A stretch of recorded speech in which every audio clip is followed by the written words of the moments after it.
Hello everyone, welcome to NITDP।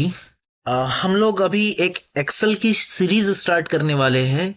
ठीक है, जिसमें हम डिस्कस करेंगे कि किस टाइप की चीजें एक्सेल के अंदर हम करते हैं और किन किन लोगों की एक बहुत काम की चीज है, या फिर कौन कौन इसको किस तरह से यूज कर सकता है। इस चीज के ऊपर डिस्कस करेंगे। एडवांस एक्सेल की अगर मैं बात करूं तो एडवांस एक्सेल का यूज हर फील्ड में होता है। यदि मैं इंजीनियरिंग सेक्टर की बात करूं, यदि मैं किसी प्राइवेट सेक्टर की बात करूं, किसी गवर्नमेंट सेक्टर की बात करूं, अगर कोई भी एक ऑफिस आपके पास, छोटा सा ऑफिस भी आपके पास है, तो आपको भी उसमें MS ऑफिस और एक्सेल का यूज करना पड़ेगा। ठीक है, वो इसलिए क्योंकि जब भी किसी ऑफिस में आप काम करते हैं तो सबसे पहले हमें जरूरत पड़ती है डेटा की। और जब आपके पास कोई डेटा होता है तो उस डेटा को मेंटेन करने के लिए हमें जरूरत पड़ती है MS ऑफिस की।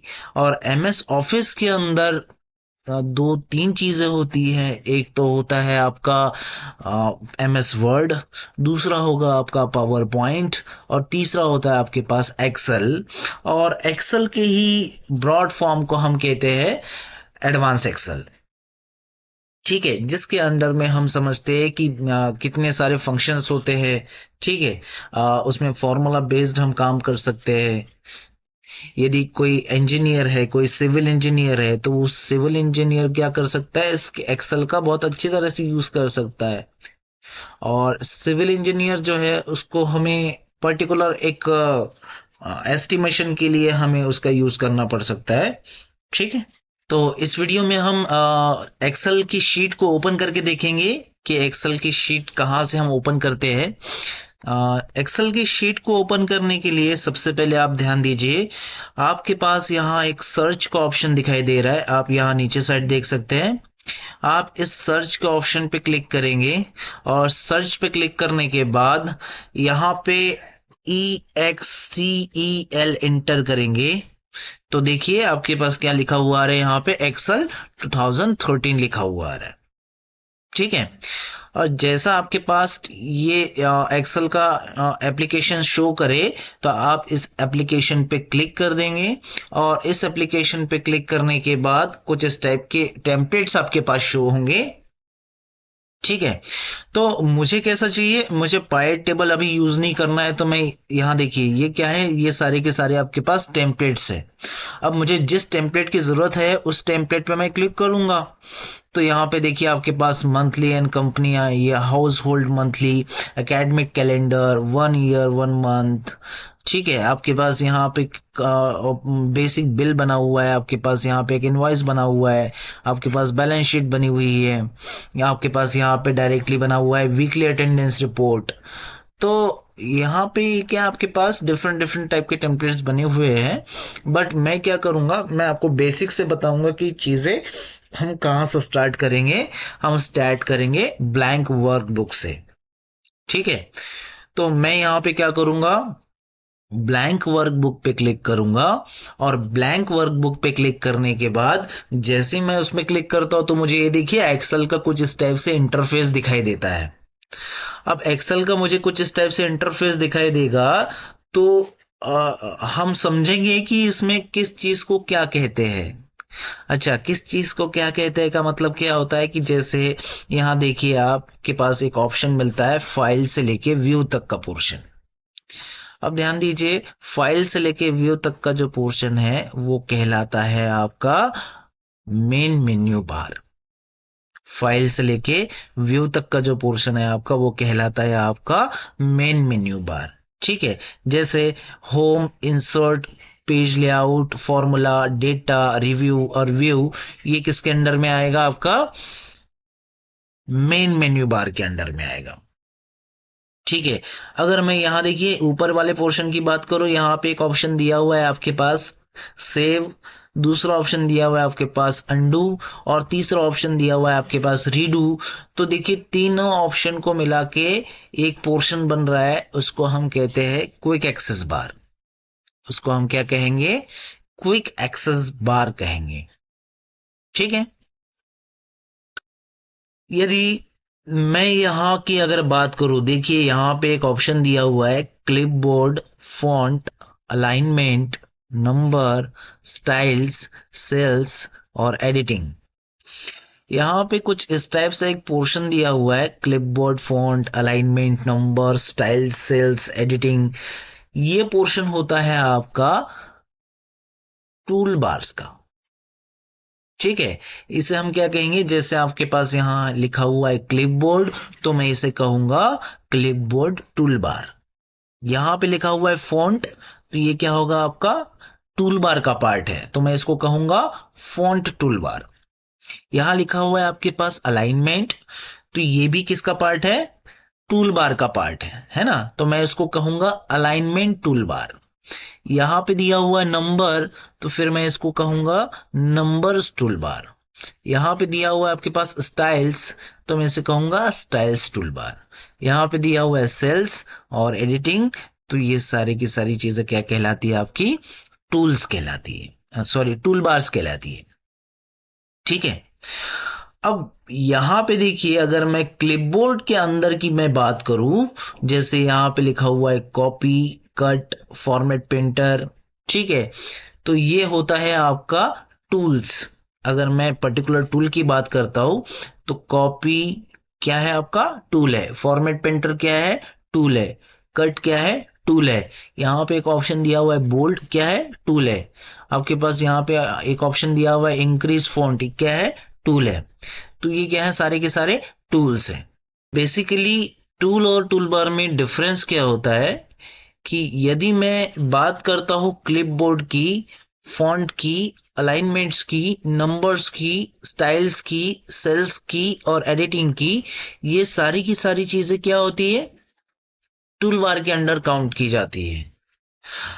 और टूल्स की अगर मैं बात करूं, तो टूल्स में क्या चीजें होती है, जैसे cut, copy, format, printer, bold, grow font, ये इटैलिक, अंडरलाइन। यहाँ पे एक ऑप्शन दिया merge text, merge and centre, wrap text, conditional formatting, cells style, insert, delete. ये सारी की सारी चीजें क्या कहलाती है, टूल्स कहलाती है। ठीक है, तो टूल और टूल बार के बीच में एक बेसिक डिफरेंस क्या होता है, मैं आपको बता दूं। टूल बार हम उसे कहते हैं जिसके अंदर बहुत सारे टूल्स को कंटेन करके रखा जा सकता है, उसे हम क्या कहते हैं, टूल बार्स कहते हैं। और यदि मैं टूल्स की बात करूं, और टूल्स की बात करूं, तो हम टूल्स किसे कहेंगे, जिसका पर्टिकुलर एक काम होता है। जैसे अगर मुझे एक पेन की जरूरत है, तो पेन क्या है, आपका टूल है। ठीक है, यदि मैं बात करता हूँ पेंसिल की, तो पेंसिल भी क्या है, आपका एक टूल है। अगर मैं बात करता हूँ इरेजर की, तो इरेजर क्या है, आपका एक टूल है। ये इनको टूल क्यों कह रहा हूं मैं, क्योंकि इनका एक स्पेसिफिक काम होता है कि भैया पेन का काम क्या होता है, परमानेंट राइटिंग का। पेंसिल का काम क्या होता है, टेम्परेरी राइटिंग का। इरेजर का काम क्या होता है, जो चीजें आप पेंसिल से लिखते हो उसको मिटाने का काम करता है इरेजर। तो ये क्या होता है, आपका टूल्स होता है। टूल्स का अपना अपना एक काम होता है कि साहब, मुझे परमानेंट राइटिंग लिखनी है, मुझे अगर व्हाइट बोर्ड मार्कर का यूज करना है, तो व्हाइट बोर्ड मार्कर क्या है, आपका टूल है। ठीक है, अब बोर्ड क्या है आपका, ये भी टूल है, क्योंकि आप उस चीज के ऊपर लिख रहे हो। ठीक है, तो डिफरेंस ये होता है कि जिसके अंदर बहुत सारे टूल्स रखे हुए रहते हैं, उसे हम क्या कहते हैं, टूल बार कहते हैं। और जिसका अपना एक स्पेसिफिक काम होता है, जिसकी वजह से आप चीजों को लिख पाते हो, आप पर्टिकुलर यूज कर पाते हो, तो उसको हम क्या कहते हैं, टूल्स कहते हैं। ठीक है, जैसे मैं अगर बात करूं आपकी बैग, उस बैग के अंदर आपके पास क्या होती है, कॉपी होती है, आपके पास बुक्स होती है, आपके पास पेन होता है, पेंसिल होती है, बहुत सारी चीजें आप एक बैग के अंदर रखते हो। तो बैग क्या है, आपका एक टूल बार है। ठीक है, और उसके अंदर रखी हुई चीजें क्या होती है, आपकी टूल्स होती है, क्योंकि उनका एक स्पेसिफिक काम होता है। ठीक है, आई थिंक आपको टूल और टूल बार में डिफरेंस समझ में आ गया होगा।